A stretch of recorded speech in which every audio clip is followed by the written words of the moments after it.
Hello everyone. Today we're opening a Flip Lok. What is a Flip Lok? I'm glad you asked. A Flip Lok is a security device to help secure a room from the inside.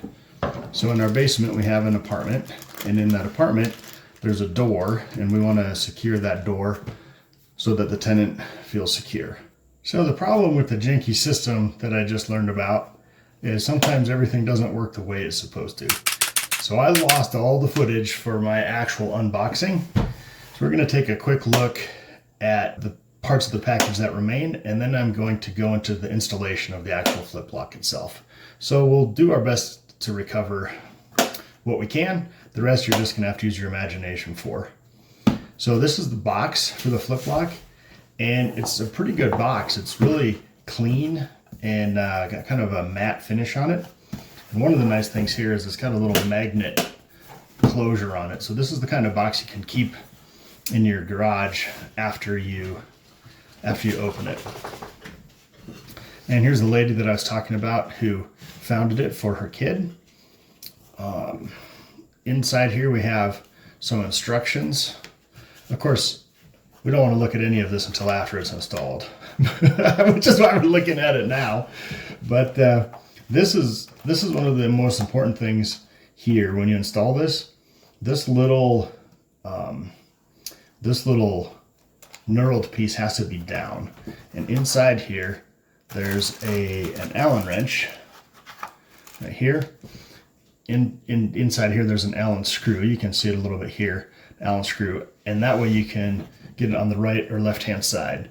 And it did take me a few minutes to figure out how to get this thing set up properly during the installation, and you'll see that in the installation portion of this video. Here's one of the mounts. So this part mounts to the door jamb, and again in the installation you'll see these indented portions are pretty important. So what I did is not this, but I'm going to tell you so that when you're installing one of these, if you are, you won't make the same mistake I did. You can see here how these are indented. These screws should be flush with that. Well, let's put this few parts back in the box, and then we will get on with the installation portion of the video. All right, let's go install this guy. This thing is going to slide in here like this, and it looks like two of the screws will catch, but this goes the wrong way, and this is what I was talking about before. It has to drop down. So I think in order for that to happen, what we have to do is take this off here,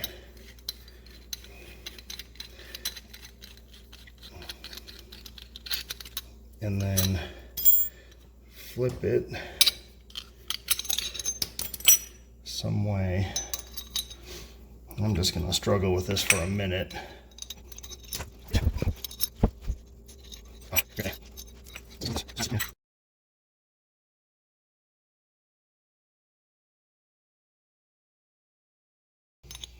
All right, put that in the middle.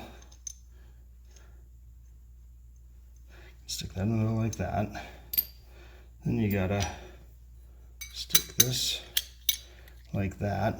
Push this in from the bottom, and this in from the top, and this like that. Boy, that was a long ways. It was a long time to go a short distance there. So what we do is we put a hole here, a hole here, a hole here, and a hole there, and then drill it and screw it.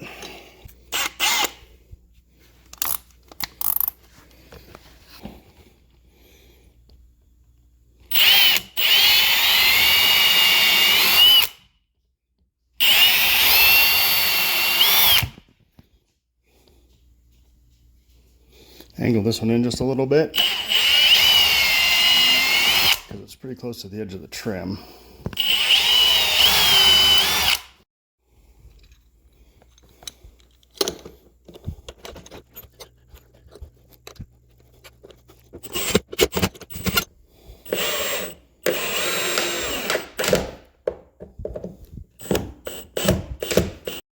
All right, here it is. So to operate this thing is pretty simple. You just open it like that, slide the door open. To close it, you just drop it down in like that. Very simple, very nice. If I had any comments at all, it would be this. These screw holes are beveled, and these are tapered, but not quite enough.